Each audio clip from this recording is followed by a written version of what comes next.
Aujourd'hui, on va voir ensemble comment construire sa table de tri pour trier ses déchets lors des événements.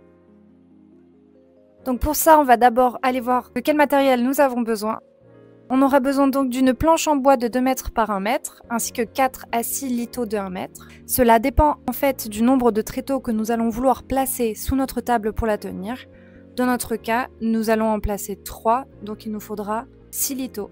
Et on va également avoir besoin d'une visseuse, de colle à bois, d'1 mètre, d'un casque anti-bruit, de lunettes de protection, de marqueurs et de 18 vis de 3,40. Évidemment, vous pouvez avoir un peu plus de vis ou un peu moins, suivant le nombre de lithots et le nombre de vis par litho. On va maintenant s'intéresser au plan.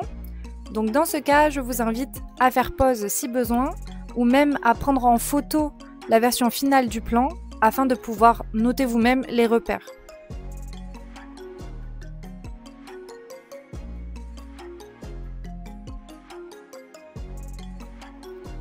Une fois que vous avez le plan, on va pouvoir passer au traçage des repères.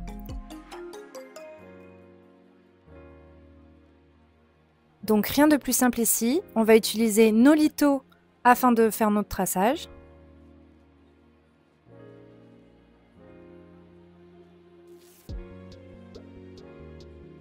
Et on va utiliser un cercle du diamètre demandé afin de tracer nos ouvertures.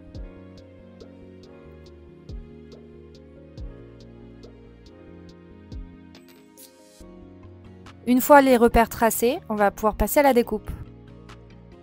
On va d'abord percer. Et une fois que nous avons percé, on va pouvoir passer à la découpe à la scie sauteuse.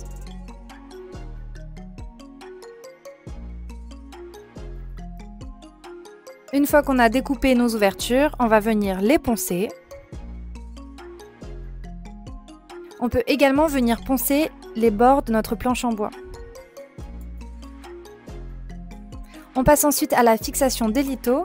Dans notre cas, on a utilisé au préalable de la colle à bois, mais cette étape n'est pas obligatoire. Vous pouvez directement passer à la deuxième étape si vous le souhaitez.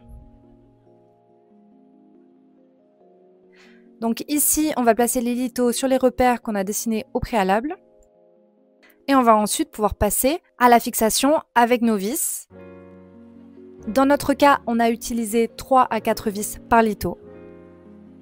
Le but ici est simplement de s'assurer que les lithots ne bougeront pas, afin de bien maintenir la table en place.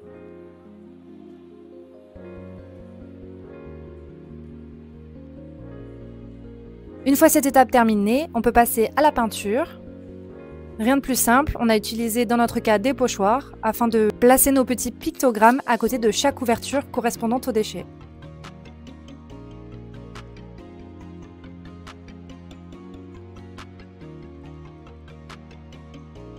Et voilà le résultat final avec nos poubelles et nos tréteaux.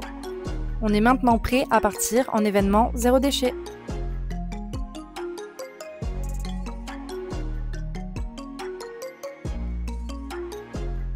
Merci à tous d'avoir suivi cette vidéo et à bientôt!